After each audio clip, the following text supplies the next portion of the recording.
Now, did you guys know, making it for so long, I think I'm going to call 2012, at least the second half of it, the year of the animated horror comedy. Because Hotel Transylvania and Frankenweenie also opened in theaters, that one directed by Tim Burton. Did you know, when they were making this, that they were going to be so close? I knew about Frankenweenie, I knew that was out. But it was in the air. That's been in the air for years. And it's chance, because this has been going for a long time, on and off. You know, when I first started writing this in, I don't know, 1990 something, I didn't think 2012 is going to be too many scary Tim Burton made the first Frankenweenie in the 80s. Is it the 80s? No, 90s.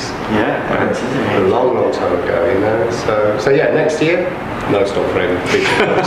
That's all.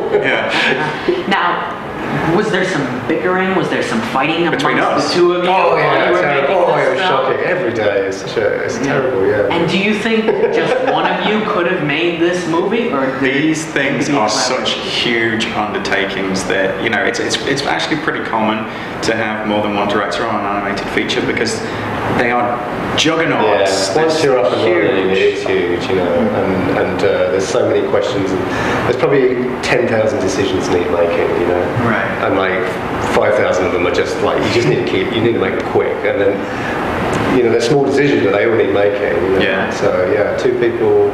It's like building a cathedral, you know, a gigantic building. You know? And what was the most difficult decision you guys had to make in the process? Difficult decision.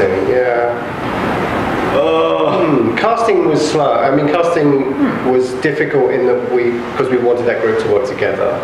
It wasn't like controversial, and we didn't fight about it. But it was just, you know, we had to put a lot of work into picking those actors. I think, you know, just to get their voices working. There was a couple of that might have been difficult for you because you'd spent so long with it. There was probably a couple of scenes we had to kind of shorten or even, you know. That wasn't so bad. Because you storyboarded, so you know, you know about chucking stuff out. And they were the reason that we got rid of them was just because it worked so much better without them. So they went to difficult decisions. I think sometimes juggling the puppets, because we have so many crowd scenes and you have a finite number of puppets. So when you get into production, you need these characters over on this set, and then you need these characters on this set, and then suddenly you come to a point where the puppets are needed in several places at the same time, and so then you have to go through and start changing your shots or being a bit. That's a headache.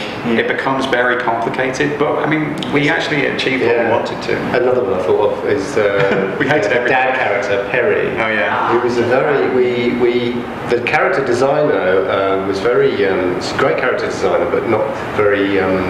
She didn't know much about making puppets, so everything that she drew was pretty much what you shouldn't do in puppet making, and she drew this Harry character. He had this tiny little feet, this massive belly, and then went up. He had no neck, and there's just this big lump of fat went up into his head. And he technically threw up so many challenges to the puppet department. At one point, we were in a dilemma whether we should change his character design or press on and figure out how to make him.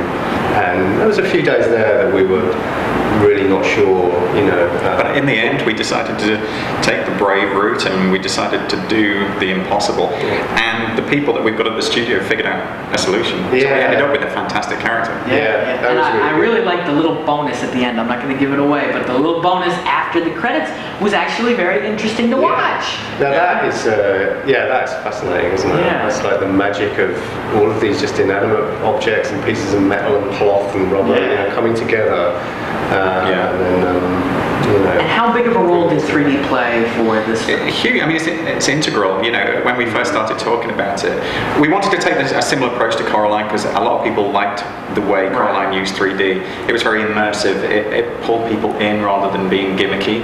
So we wanted to take that route and use it for nuance and subtlety, but because it's a zombie movie, we also wanted to have the occasional shot where the hands flying out the screen. So it was a combination of both, but I think we did it very, very thoughtfully. We created a 3D script script at the very beginning that we followed, so you have a real shape to the movie. Yeah, it's part of lighting, composition. It's just another. It's not an afterthought. Yeah, it's part of that storytelling. Yeah. So would you guys like to collaborate again on another animated film? Let's give it a break. Yeah, when this is all over. Start tomorrow then, or Monday. Well, Sam Fell, Chris Butler, thank you so much, guys. Best of luck with ParaNorman. I really enjoyed it. It's in theaters August 17th. I'm Lights Camera Jackson. Thanks so much. Cool. Thanks, Jackson. Thank you. Thank you very much.